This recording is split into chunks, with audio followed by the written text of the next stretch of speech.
ہمیں یہ تو بتایا جاتا ہے کہ حضرت یوسف علیہ السلام انتہائی حسین و جمیل تھے، لیکن ہمیں یہ نہیں بتایا جاتا کہ آپ نے اپنے ملک کو ایسا کون سا معاشی پروگرام دیا تھا کہ 7 سال کی شدید قحط سالی کے باوجود بھی ایک بھی غریب بھوک سے نہیں مرا تھا۔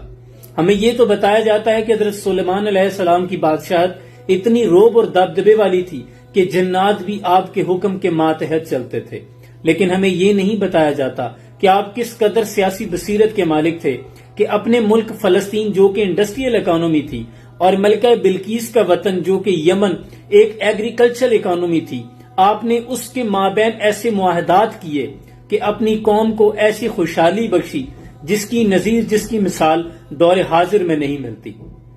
ہمیں یہ تو بتایا جاتا ہے کہ رسول اکرم صلی اللہ علیہ وآلہ وسلم کا چہرہ مبارک والضحیٰ اور زلفیں واللیل ہیں، اور بلا شبہ یہ بتایا بھی جانا چاہیے، میرے ماں باپ، میری اولاد، میرا مال، میری جان، سب کچھ قربان، جس سہانی گھڑی چمکا طیبہ کا چاند، اس دل افرو و سعد پہ لاکھوں سلام۔ لیکن کاش ہمیں ساتھ میں یہ بھی بتایا جاتا کہ آپ نے کون سی فلاحی ریاست اور ایسی ریاست کا قیام کیا، ایسے معاشرے کی طرف آپ کو بھیجا گیا جو لوگ ایک دوسرے کا گلا کاٹ دیتے تھے، غربت کا یہ عالم تھا، ایک دوسرے سے چینا جھپٹی میں ایک دوسرے کا قتل کر دیتے تھے اور ایک دوسرے کی عزت پامال کر رہے تھے، بچیوں کو زندہ درگو کیا جا رہا تھا۔ لیکن آپ نے آ کے ایسی کون سی ریاست کا قیام کیا کہ زکوٰۃ دینے والے تو اتنے بڑھ گئے کہ لینے والا کوئی نہ رہا۔ ایک طرف رومن امپائر، ایک طرف پرشین امپائر کے ظلم و استبدار کی وجہ سے لوگ پریشان تھے، ان پہ جبر و ظلم و ستم کیا جا رہا تھا، لیکن پھر آپ نے آ کر ایسی کون سی تعلیمات، ایسا کون سا معاشرہ تشکیل دیا،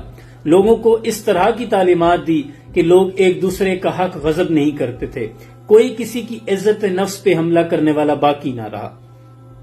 آج بھی دور حاضر کو انبیاء اکرام کی تعلیمات کی ضرورت ہے، آج بھی ہر طرف ظلم اور فساد کا نظام ہے، آج بھی عزت پامال کی جا رہی ہیں، آج بھی انسانیت سسک رہی ہے، آج بھی بیٹے مذہب کے نام پہ قربان کر دیے جاتے ہیں۔ وہ کیا تھی حضرت عیسیٰ علیہ السلام کی نو وائلیشن پالیسی؟ وہ کیا تھی حضرت موسیٰ علیہ السلام کی آزادی کی تحریک جو بغیر خون بہائے ایک بھی جان نہیں ضائع ہوئی اور فرعون سے آزادی حاصل کر لی گئی؟ کاش ہمیں انبیاء کرام کی صحیح معنوں میں تعلیمات دی جاتی اور ان تعلیمات کو نصاب میں شامل کیا جاتا، ہماری جنریشن کو علم ہوتا۔ اے تصور دکھا دے منظر وہ صبح و شام تو،